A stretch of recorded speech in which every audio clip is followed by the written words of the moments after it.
A Gathering of Days, A New England Girl's Journal, 1830 to 1832. A novel by Joan W. Bloss.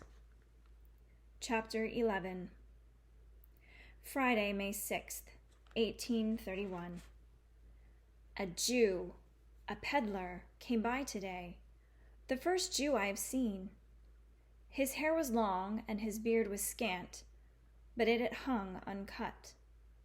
We did not ask him into the house, but offered food and cider to him, of which he took only the latter. I bought of him some needles and buttons, also sewing silk. He had scissors for sale at 12 cents each, and some for twice that amount. When I inquired the difference between, such amusement came into his eyes, his whole face was transformed. "Well now, I'll tell you," he said with a smile, "and my compliments, miss." Then he explained that when first on the road, he sold his wares as cheap as he might, so to increase his trade. But customers told of his prices believed he carried tawdry stuff. To put the principle to test, he made 2 packets of the self-same scissors, calling some fine and others good buys, and found that people preferred the more costly, supposing them to be better. Since then his goods are more dearly priced, except, he concluded merrily, for someone with sharp eyes like yourself. And leaving me to ponder this statement, he climbed up to his seat. Such a curious fellow, and likable in his candor. I hope when he comes by again, he'll not neglect to call. Saturday, May 7th, 1831. I told Asa about the Jew. He was sorry he had not seen him. Monday, May 9th, 1831. Again, a letter for Father from her, and Father makes no secret of it. He is as eager as a boy, and specially goes to the bridge on Mondays, so as to be there when the mail's handed down from the Boston coach. Her letters are neatly sealed and folded, and with a well-schooled hand. Beside them my own look poor and untidy, hard though I may try. Cassie, known to be delicate, is this week indisposed. Tuesday, May 10th, 1831. A new pine dresser was installed today, a large and handsome piece. Using salt and vinegar, we rubbed the pewterware till it shone, then set it out on the dresser. If we'll not use it until she comes, it will retain its luster, and such is my intent. Father goes in 2 weeks' time. He is very hard-pressed these days to put all in order. It came to me 'tis the very last time that this, our house, will be ours alone, not also hers and Daniel's. Friday, May 13th, 1831. A cold rain with gray skies and chilly underfoot. Not much pleasure in bare feet today, especially as they are unaccustomed, after the leathern housing of winter, to go about unprotected. Maddie hops from stone to stone, rubs one foot against the other one's leg, looking very like a cricket, and very streaked besides. "I have to do it," she explains, sensing my disapproval. "That's the way I get them warm, and, honest, I'll wash myself." Father, at least, is pleased with the rain, well timed before spring planting. Saturday, May 14th, 1831.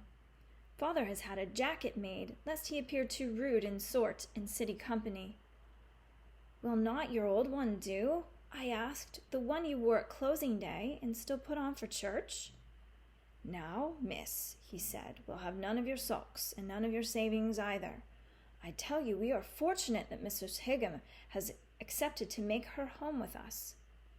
So the new jacket, sewn for a fee by a seamstress woman in town. It is gray, as a sheep's wool is. The color becomes him nicely. The stuff should wear very well, I think, it being closely woven. Tuesday, May 17th, 1831. Shall I have need of this or that? Please ask Catherine if. Yesterday's letter abounded with questions which father read aloud. He seems not to think it odd that she should be so unknowing and so unashamed. 'Tis good, he approves, that she thinks to ask. How many others would? Come then, Catherine, what shall I say? Or do you prefer to prepare a reply that I may carry with me, if it being of women's work? Even Cassius, my friend, is wont to take her side. After all, Catherine, she enjoins, it must be ever so different for her, living in Boston till now. Wednesday, May 18th, 1831. Father departed this morning. Again he drove the shipman's team, both to hasten the journey and better present himself. The wagon itself we washed with care and have recovered the seat. The case in which father packed his clothes bulged with new-made woolen jacket, a fine linen shirt of Mr. Shipman's, and other items, his own and borrowed, that he will wear for the wedding itself, or in the course of his stay. Also, in the back of the wagon were some brooms to be traded. Might as well, and no reason not. They fetched an excellent price last month. He hopes they will do so again. Also, he took more maple sugar, and for the same reason. We do not generally trade 2 times, but father's determined to make a fair impression on Mistress Higgum's family, and will not appear before them without his pockets lined. He gave us each a kiss on parting. Look after your sister, were his words to me. Then quickly he mounted the wagon seat and adjusted the reins. I did my best to return his smile, and waved till he was gone. Sunday, May 22nd, 1831. On this day, in Boston, they married. I will not call her mother. Thursday, May 26th, 1831. She is less tall than I expected, smaller even than Mrs. Shipman, and plainer than Aunt Lucy. Daniel, too, is plain. He, however, is rather tall, with a sprinkling of freckles, and none too large a jaw. Just below the crown of his head, his hair sticks out in a little tuft. D brushes it often, in nervous gesture, but this avails him not. Yes, sir, no, sir, and thank you, sir, were all he said today.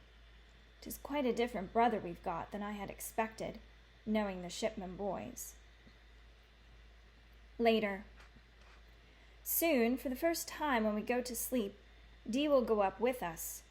He will use the farther quarter, towards the western side. Mr. Shipman and David this week helped carry up a new straw mattress and a roped bed frame.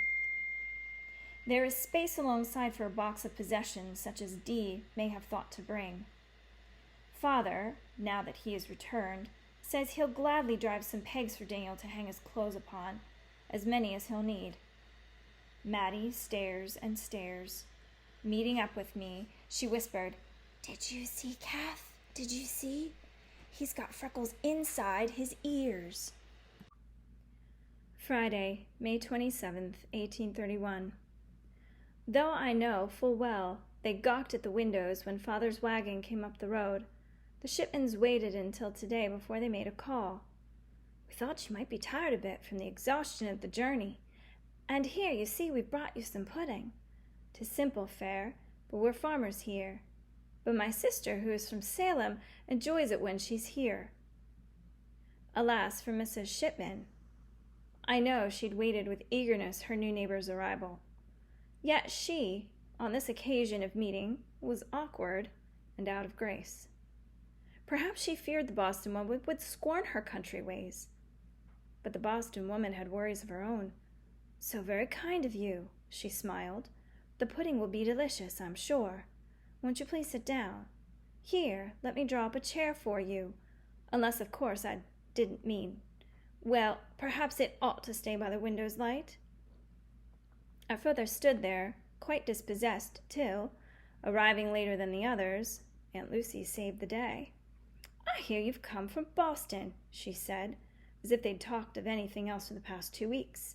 "Tell me," she said, "is it true about—" And all at once there were bursts of chatter, the ladies, at least, at ease. Sabbath day, May 29th, 1831. All eyes turned when we entered the church. Father looked careful and very proud, again wore his new gray jacket. She seemed shy, as well she might, and kept her eyes downcast. Daniel walked between me and Maddie, looking straight ahead. People were curious, mostly kind, but when my ears caught someone's whisper, "She's hardly got the first one's looks," I quickly hoped it escaped her hearing, although I think it true. The day being mild, we walked home slowly. Father talked gently all the while, as if to ease the awkwardness at being so much on view.